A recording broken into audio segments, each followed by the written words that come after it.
Stop being a degenerate gambler. You need someone to scream at you and tell you to stop doing this bad behavior. If you are trading and you are gambling, meaning oversizing, going off your plan, going off your strategy, over trading, then you are not even a trader at all. You'd be better off just going to the casino, honestly. So I want this video to be a wake-up call. I just want to throw it together really quick and just talk about this fine line between being a degenerate gambler and actually being a profitable trader. That is kind of the scary thing about trading, is there is this fine line between being a gambling addict and being a good trader. Trading plays on the exact same parts of our brain as gambling does. For example, taking risk, chance. It increases dopamine, which is dangerous, and also gives us the illusion that we're going to make a lot of money. In some cases, trading can be even worse than gambling because you have an illusion that because you're so knowledgeable or because you know so much about the markets, you can size up. You're the one person who can just size up, make a lot of money for the rest of their life, and ride into the sunset. But that's not how it works. The market is a wild beast, and you cannot tame it. You need to learn to ride along with it. So it's very dangerous to have a mindset of, oh, I can oversize, I can do a little bit of gambling because of my experience in the markets and because of what I know. This is why people can actually go for like years and years and years and never be a profitable trader, because they just cannot shake this gambling mentality. And you really need to ask yourself, are you trading to make money or are you trading for excitement? This is an extremely important question to ask yourself, because those are two completely different things. If I'm trading for excitement, then I want that rush. I want that dopamine. That is the gambling behavior. If I'm trading to make money, then it should be boring. It should feel like clocking into a job. It shouldn't feel overly crazy highs and lows. So if you're experiencing crazy highs and lows, or after a bad day, you just feel so terrible and you can't even go through the rest of your day with a smile on your face, then you're probably falling into the category of traders who have a gambling addiction. So the first step that's extremely important is to recognize this. Fully admit, kind of like Alcoholics Anonymous, I am Dave and I have a problem. You need to fully admit you have a problem and that this gambling behavior is never, ever going to give you the results that you want with trading. There is somewhere in your brain, there is an illusion that by oversizing, that by going off your plan, that somehow that's going to make you more money. If you thought that it was only ever going to bring you pain, then why would you do it? Somewhere inside you have an illusion that this gambling behavior is going to get you to where you want to go quicker. But this could not be further from the truth. In trading, slower is faster. If you try to go too fast, you will blow your account and then you're back to zero. So what's a faster way to win a race? Is it to go slow and steady but reach the finish line? Or every single time you get about halfway to the finish line, you get reset to the beginning?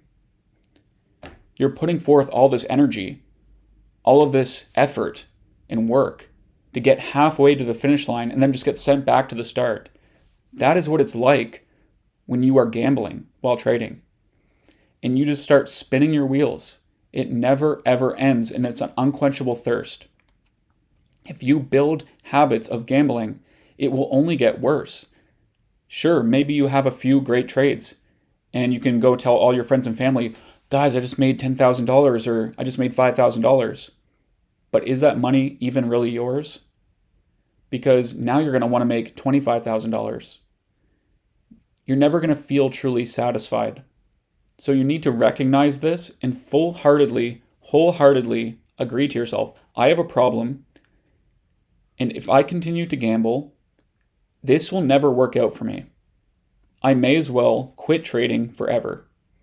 In my journey in the beginning, especially the first 6 months to a year, I've been trading for about 2.3-ish years now, I fell into the category of degenerate gambler. And I wouldn't say degenerate to the point where I was going like deeply in debt or anything like that. But my point is I was oversizing, I was over leveraging, I was disregarding stop losses. I was going off my plan. And when you do this, it's like putting your hand on a burning stove over and over again and getting burnt, and then coming back and doing the same thing and still expecting a different result, which is literally insanity. Like, why would you ever think that by coming back and placing your hand back on the burning stove that you would ever get a different result? I would say about 8 months in, I came to a realization that I either had to quit gambling, quit this gambling behavior in my trading, or I need to quit trading forever. And I chose to actually start following my rules, to start following my risk management protocol, because those are the only two options that you have. You can either quit gambling, quit trading in this case, quit it forever to stop the bleeding, stop this roller coaster ride that you've put your life on. Because trading, there is a massive dark side. You can genuinely ruin your life. It's just like gambling. You can ruin your life gambling, you can ruin your life trading. Trading is all about it's all about becoming the casino, not becoming the gambler. The casino has an edge, and it works with large numbers. It doesn't care if someone gets a win this day or a win that day. It cares about the long-term profitability of the business. And that's exactly how you need to think about your trading.